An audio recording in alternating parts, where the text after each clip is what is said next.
If I conferred with our furry friends, man to animal, think of the amazing repartee. If I could walk with the animals, talk with the animals, grunt and squeak and squawk with the animals, and they could talk to me. Hello and welcome to Pet Watch, a monthly program about the Williamson County Animal Center. I'm Debbie Sims, and I'll be your host today.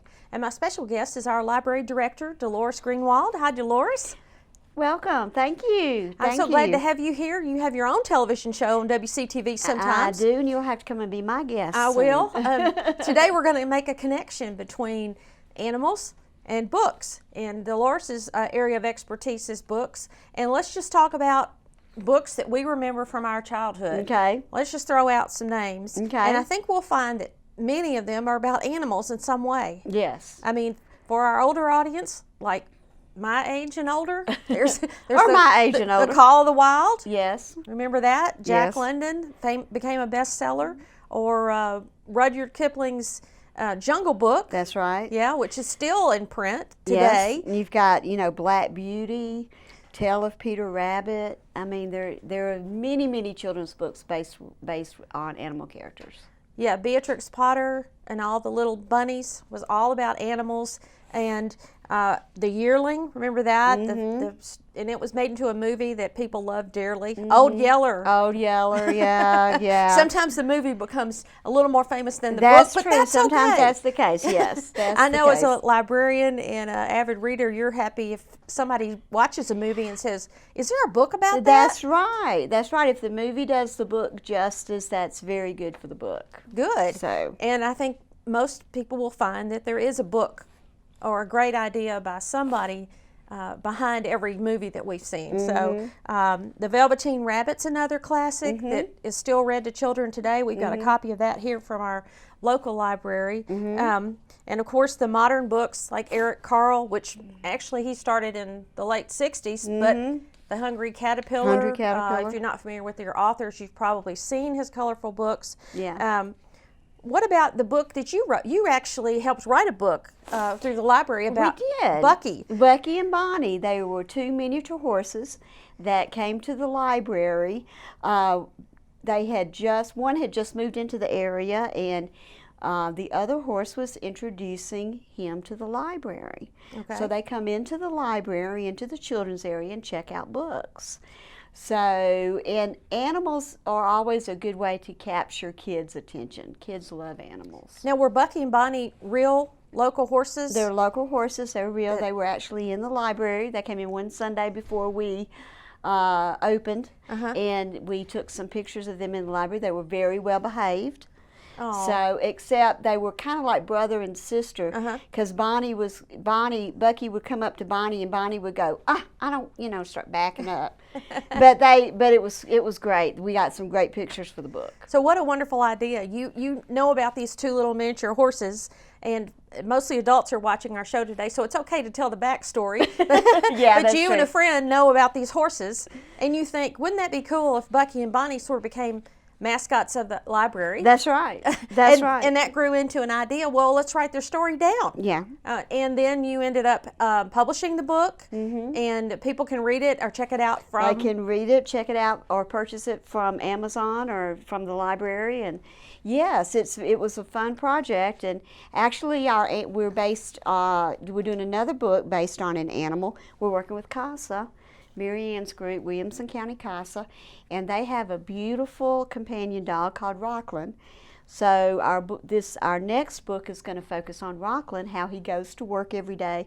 He helps kids in difficult situations. Wow. So it's kind of a way to ease children through that difficult CASA process. That's beautiful. CASA, for people that don't know, are court-appointed advocates that help children who have to attend court hearings regarding their guardianship or that kind of thing. It sort of distracts them from the action in the courtroom, and our animal shelter used to take dogs to the courtroom before Rockland was acquired by CASA, and Rockland is now permanently on the staff at CASA. That's CASA. If you want to look into it, it's a wonderful group here in town, and Rockland now goes to court and distracts the children before, during, and after.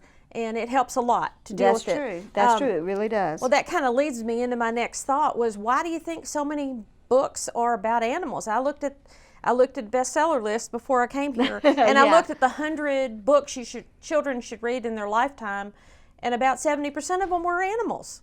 Why do you think that is? Well, animals appeal to children no matter what their background is. Multicultural, so it's got a multicultural appeal.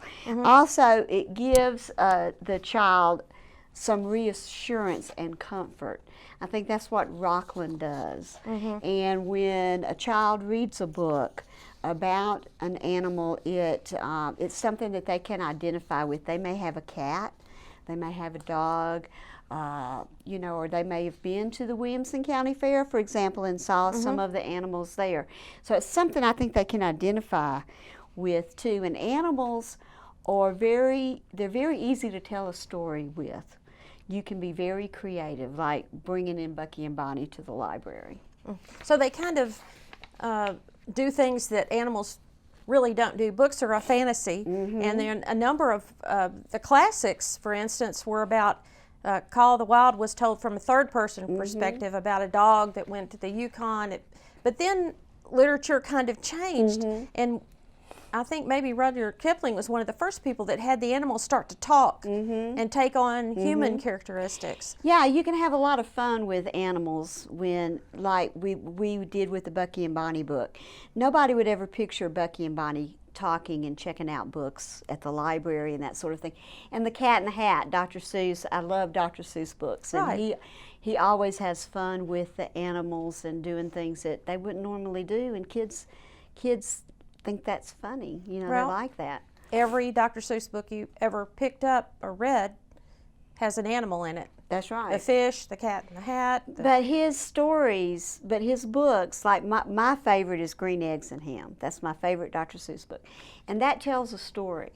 And that tells Sam, who doesn't want to have anything to do with green eggs and ham, that, maybe if you branch out and try something different, it might just work for you.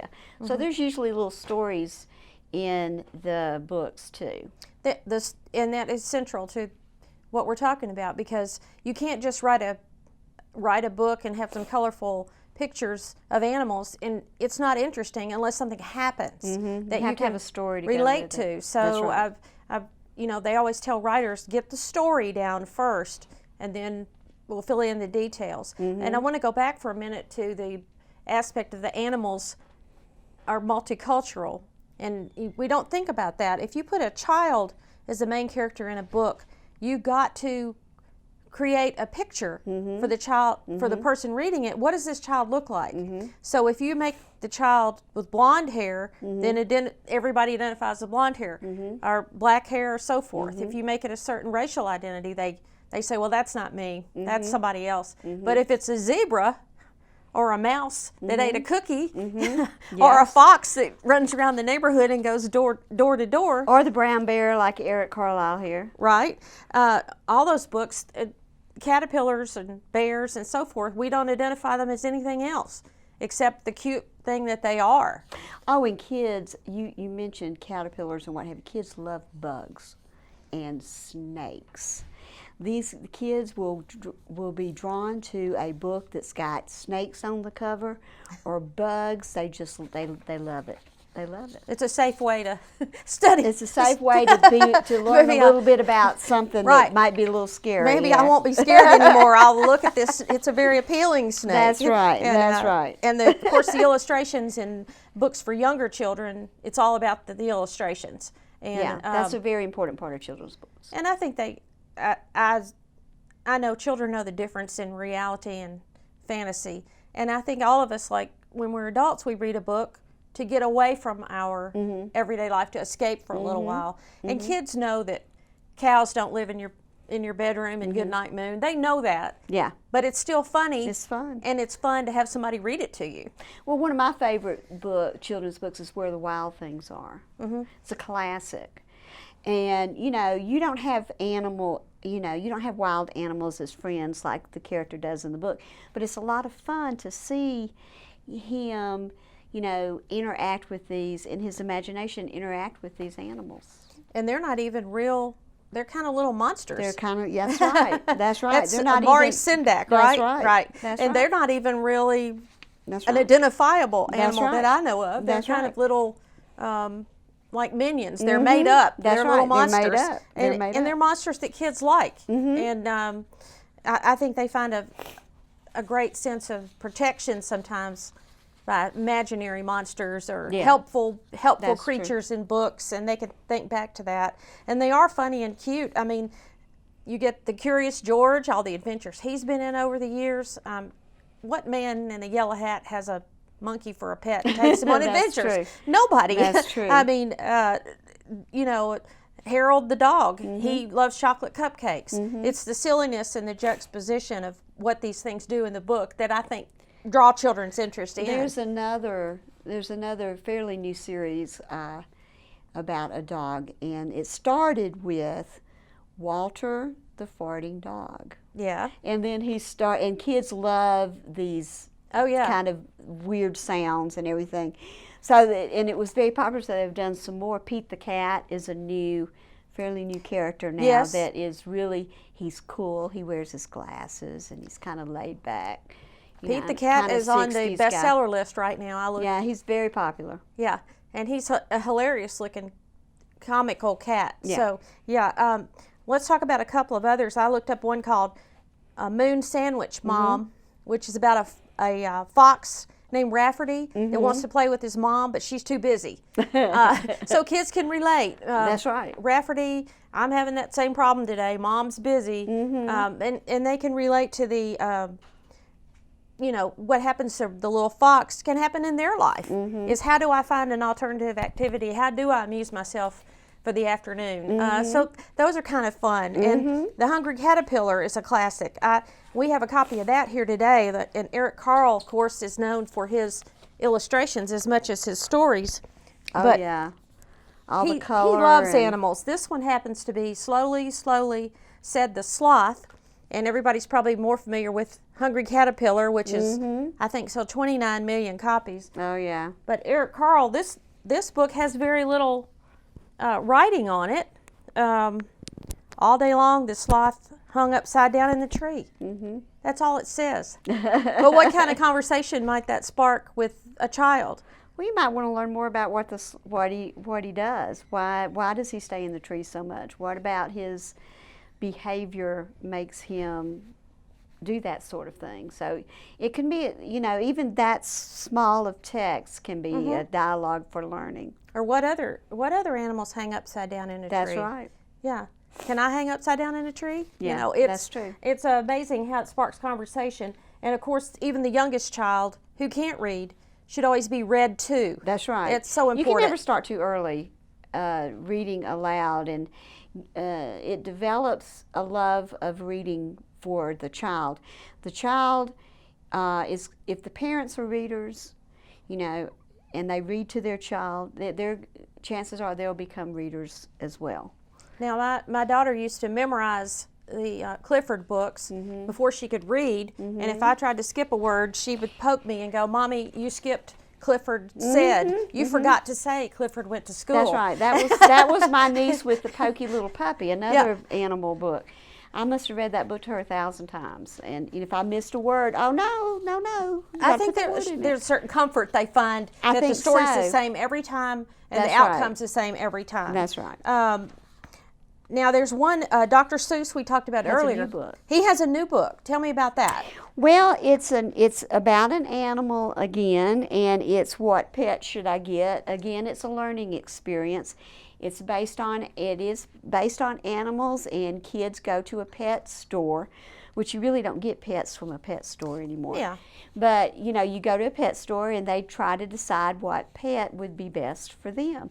And there again, it's kind of a learning experience. Well, we'll give Dr. Seuss a pass on the pet store Because That's right. he wrote this back in the I was 50s. going to say, yeah, it was recently discovered. And now we would hope they come to the Williamson County Animal Shelter, and we will Exactly. help them pick out a pet. You know, if he wrote it today, it would probably be a rescue Right, dog, it would be but- a rescue group or a shelter they would go to. And in it, they learn the art of compromise with the brother and sister and the family about what pet they should have. And their parents say, now, how do you plan to care for the pet? But That's it's all right. done in the Dr. Seuss, the funny language that he uses. And then I found a whole series about should I share my ice cream? And that's an unlikely friendship between an elephant and a pig, which would teach one to become friends with people you might not choose automatically to be Exactly your friend. right. That could be another life lesson, you know. And there's some very popular books about that. Two animals that have become friends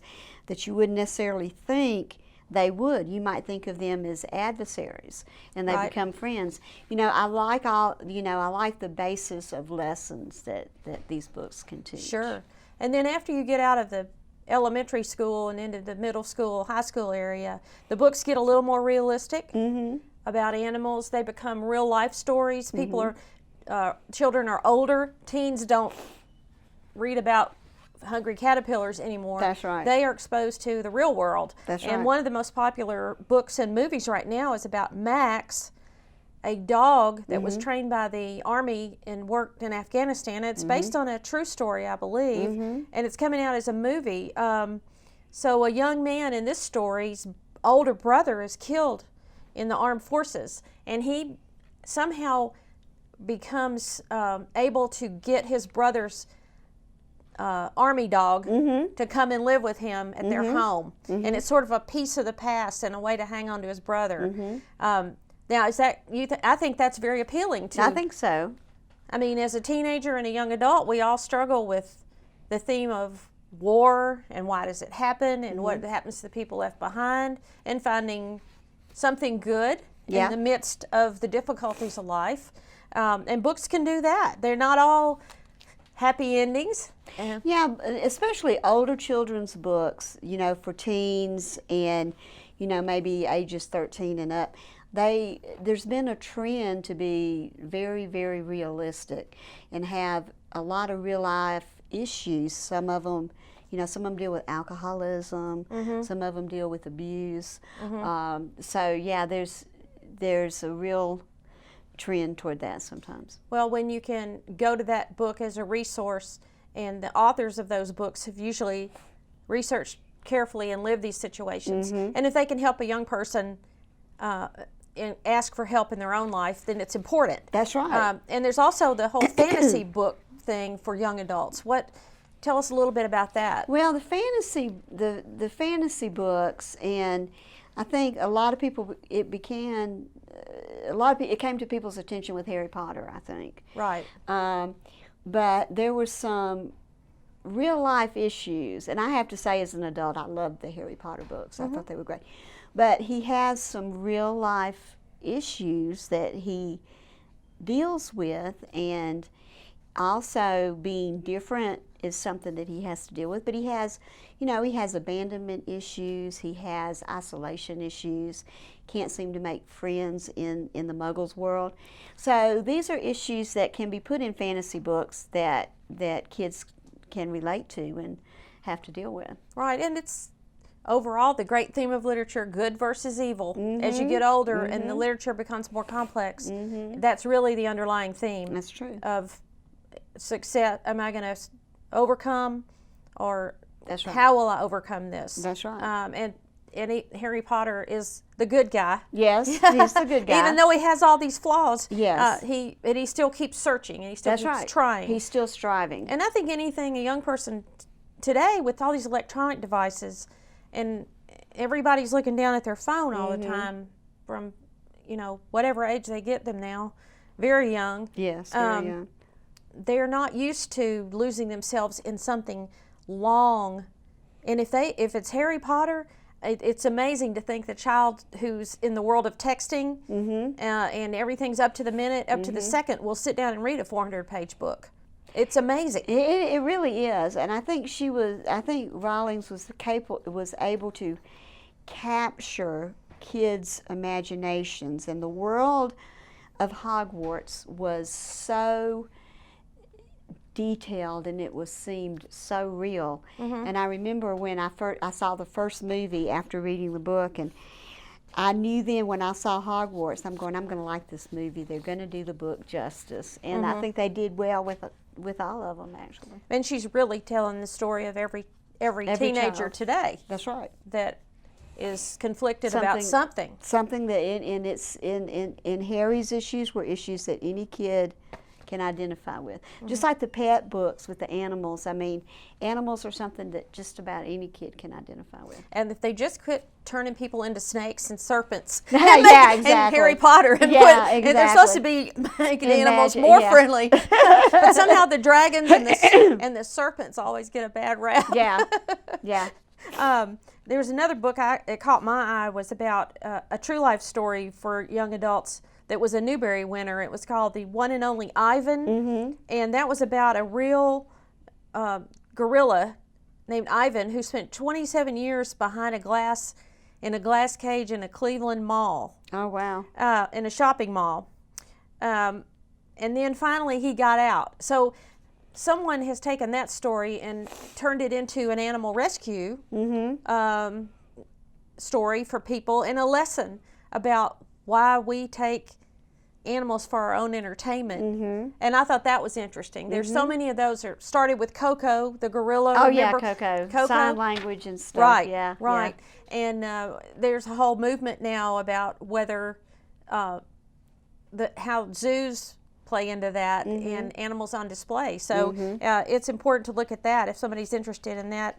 Now let's move on and past our young adults to people like us. And we love a good book too. That's right. And believe it or not, many of the novels that are popular today for adults. Well, you had the story, the Marley and Me, that they made into a movie. Right. It was a very popular book for a while. Right. And I have to say, I usually don't shed tears over a book. Yeah. But one Sunday morning, I happened to be wrapping up reading that book, and I just had tears in my eyes. And my husband walked in the room, and he said, I said, "It's okay. I just got finished reading Marley and Me."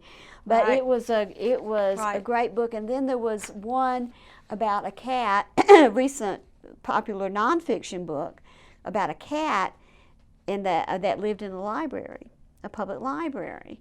And they named the cat Dewey for the Dewey Decimal System. Dewey Decimal, right. And it was his story, and how Dewey living in the library affected the lives of the people that visited that library, and also the ones in the community. It was going through, I think it was in Kansas somewhere, they were going through difficult economic times, and people would come in, and he was a people person, which is very unusual for a cat to be a people person. Right. And he would come, someone would come in, and Dewey would just come over to him and start communicating with them, and it opened people up. And it was a story about a handicapped child that didn't respond to anything but Dewey when he came up to him when he was at the library.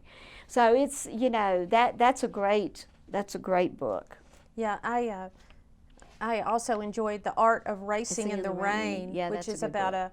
a man who loses his wife young in life, and about his relationship with his dog, and how a pet can actually provide such emotional support at those times. And then there's of course the classics, All Creatures Great and Small, James Herriot, and then that got made into a series. And then there's all kinds of series, especially on PBS, about the veterinarians and in the small town and all the things that they do and how important he is. And then they had, I think it was TLC or National Geographic maybe did the Dog Whisperer. Yeah. Very popular animal program. And then there's all the mysteries the cat solved. The cat that saw red. Lillian Jackson the Braun, cat that played Brahms. So that guy's made a whole industry of writing mystery books around this cat. That's right. And his solving ability for all these crimes. Well, I appreciate. Whether animals are real or imaginary, people just love them, and they love to read books about them. I want to start a little wrap up here and tell you about some things that are happening at the shelter. We are currently building a free roaming cat room in our lobby. It's called Meow Manor, and there may be a temporary entrance if you come by the shelter. We're still open. It might look a little funny, and we might send you in the side door, but that's because we're improving things a little bit, and we're really happy about that. On September 4th and 5th, the Mars Pet Care Company will be conducting the Labor of Love 2-day adoption event at our shelter. That's September 4th and 5th. That's a Friday and a Saturday. The Mars Company is sponsoring and prepaying for all adoptions on those 2 days, September 4th and 5th. And on Saturday the 5th, the American Veterinary Association disaster van will be in town for you to look at. This is a van that travels around the country and helps out with animal welfare when things like a hurricane or a natural disaster happen. It's a rare opportunity to walk through that van. It's a massive semi-truck that's been retrofitted to care for a large number of animals at one time.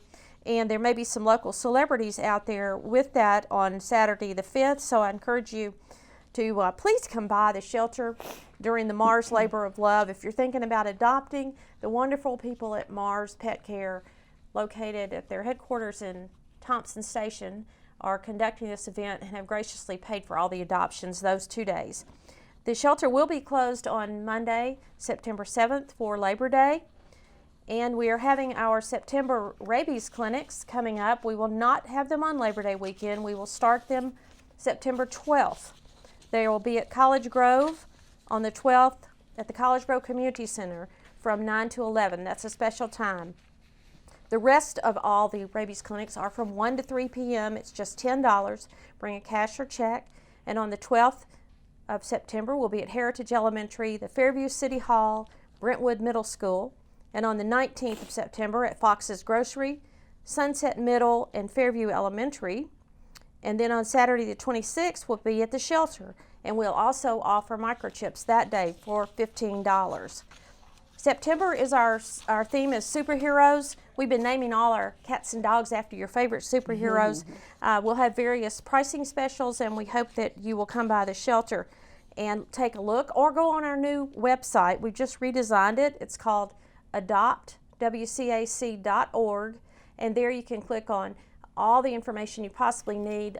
See the latest pets that we have up for adoption, both cats and dogs, and sign up to be a volunteer. Our training class for dog volunteers is September 22nd, and for cats it's the 23rd. If you'd like us to come out to your business, or your business would like to participate with us in an event, please call us at the shelter. Our number is 790-5590. Our adoption hours are Monday through Friday from 10 a.m. to 6 p.m. and Saturday from 11 to 3. And we're on Facebook.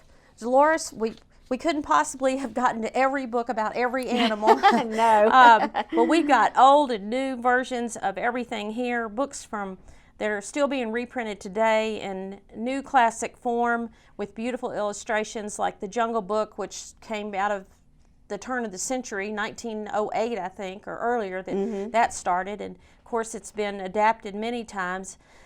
And I encourage people to go to the library if they don't already, and try to be one of the, what's the 1 million goal you have? Make it 1 million. That's right. We're wanting to check out 1 million items this fiscal year.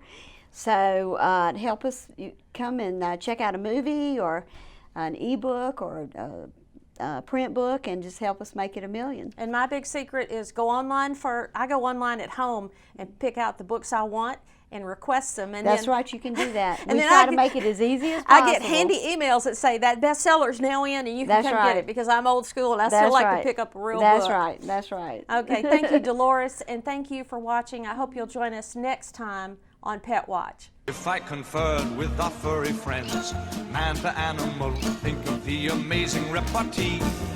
If I could walk with the animals, talk with the animals, grunt and squeak and squawk with the animals, and they could talk to me.